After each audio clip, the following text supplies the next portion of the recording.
Radio Aléo et les élèves de terminale Bac Pro SAPAT de la MFR de Pont-de-Vel s'engagent pour lutter contre les discriminations.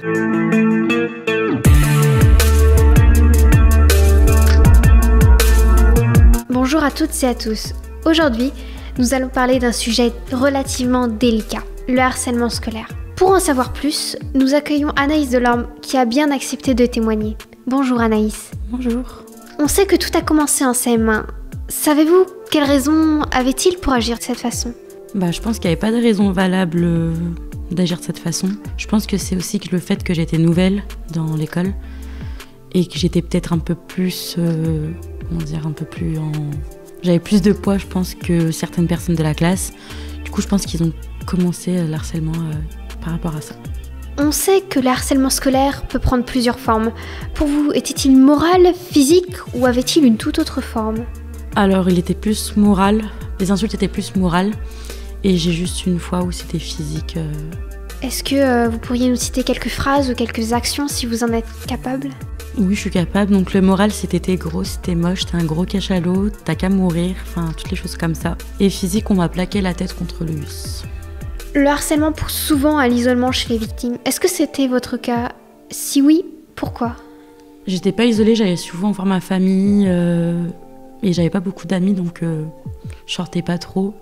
Donc je restais un peu chez moi, mais sinon je sortais quand même voir ma famille. Je restais pas qu'enfermée dans ma chambre. Le harcèlement cause aussi des problèmes à la maison. Est-ce que ce fut votre cas ou si oui, est-ce qu'il y avait une raison qui faisait que... Non, je pense qu'il y avait pas de problème à la maison. Enfin non, j'étais bien avec ma famille et... Non.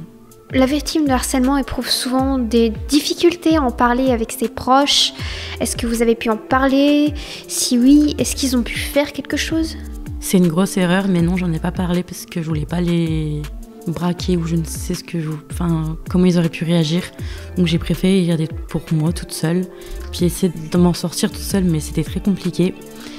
Maintenant, je peux leur en parler de ce qui s'est passé, j'arrive plus. Un conseil, en parler vraiment à vos parents, parce qu'ils peuvent faire beaucoup de choses pour vous aider. Les professeurs ne se rendent pas toujours compte de votre situation. Ont-ils agi ou est-ce qu'ils ont mis votre situation de côté en prenant ces brimades comme des jeux d'ados ou des jeux d'enfants tout simplement ?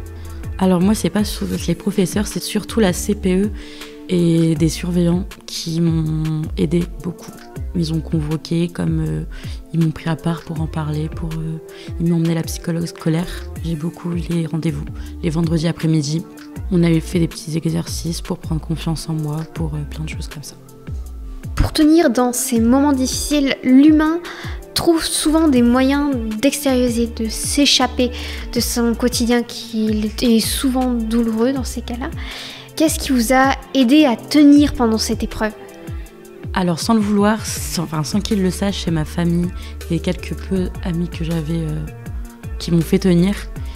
Et j'ai fait, comme je pense certaines personnes qui ont vécu le harcèlement, j'ai fait des erreurs, je me suis scarifiée, plein de choses comme ça.